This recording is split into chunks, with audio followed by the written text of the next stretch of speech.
everyone, thank you so much for joining me today. So in this video, we're going to talk about grieving and discover some healthy tips of how we can work through the grieving process. Now, there is no right or wrong way to grieve, but having some good coping strategies can really help us to get through a challenging time such as this. So I made this video because personally I have gone through a loss in my life recently, my cousin. She was such a beautiful person, so strong and loving and always putting others first. She will continue to be an inspiration for those that knew her. Now, this has been a very challenging time for myself and my family right now. And as I've been searching to find some peace and acceptance with what happens, I have found some tools that have helped me through this time. And I wanted to share these with you in hopes that these will help you as well. Now, first, I do want to say that I'm sorry if you've lost someone close to you, or if you're going through some loss in other ways that have created a lot of stress and sadness for you.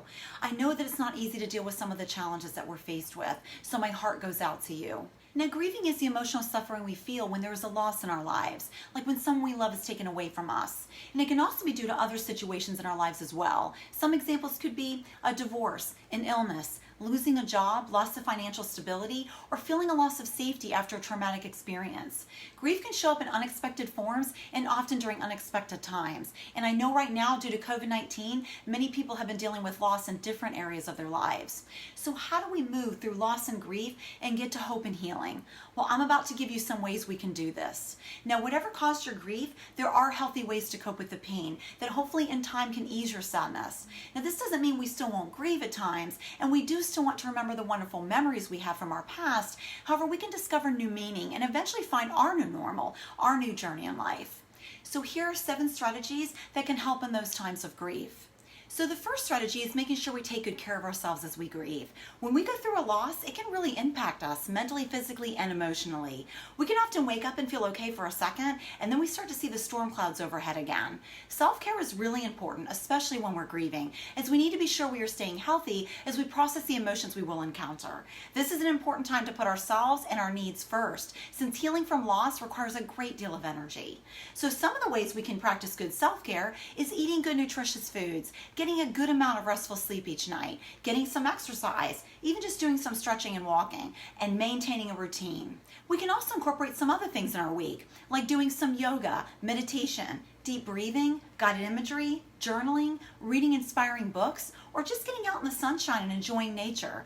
By practicing good self-care, we can restore balance to our mind and body, which can help us cope better, steering us away from anxiety or depression. Now, the second strategy is staying present with our feelings. Grief can bring on some painful feelings, and I know it can be tempting to want to numb those feelings, like with comfort food, internet shopping, pouring ourselves into our work, or having a few glasses of wine. Now, if we try to avoid the pain, we might feel better temporarily. However, it's only masking the pain for a certain period of time, and it really won't help us to heal or find peace. If we don't allow ourselves space to grieve, our emotional wounds won't heal properly. We cannot heal what has not been processed, and it takes time to move through the pain of loss and grief.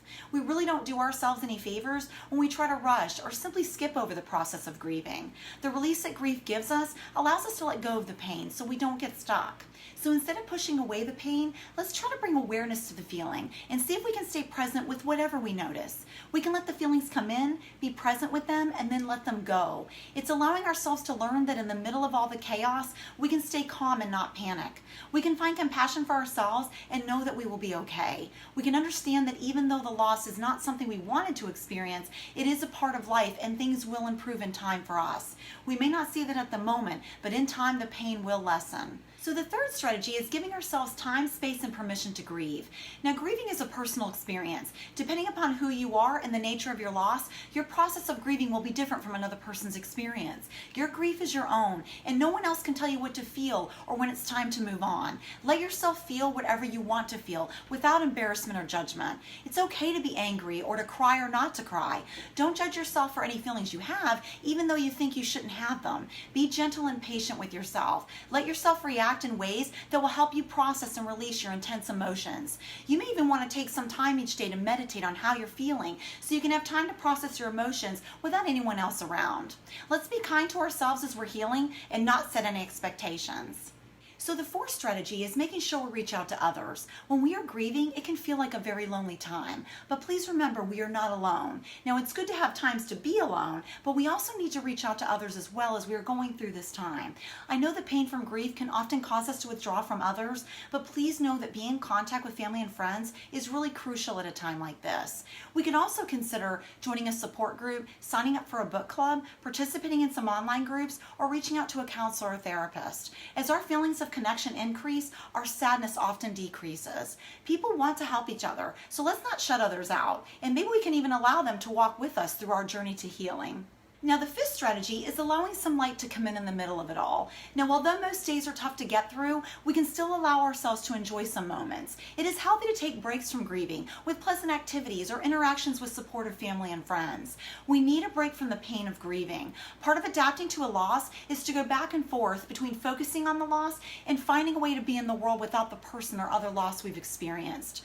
Now some of the ways we can experience a break could be having a great lunch with a friend, talking on the phone and laughing with someone that makes us feel good, or just being able to relax at home and watch a comedy or show that makes us feel good while we sit cozy on the couch or our bed. It's allowing ourselves to embrace some joy in our lives and not feel guilty. Life is meant to be lived, and feeling guilty for enjoying moments we share with either ourselves or others can put undue stress on ourselves. So let's embrace the beautiful moments that take us away from the stress, feeling lonely, or feeling sad. Also, let's look at ways to be grateful daily for even the smallest things. This can help us to see life get brighter each day. We can let the negative thoughts come in, but let's not hang on to those thoughts for too long. It's good for us to also see and feel the good things that are going on in our lives as well. So the sixth strategy is to decide what the next chapter in our life might look like. Being able to spend some time to think and maybe even journal about this will help us move towards self-growth. We will see that even though this is a sad and perhaps lonely time right now, there is a future for ourselves. We can learn that we're able to go through hard times, and with little effort, the sun shines again. Our happiness never really went away. It still exists inside of us. We just have to allow the grief to be there and figure out how to live in a new normal for us.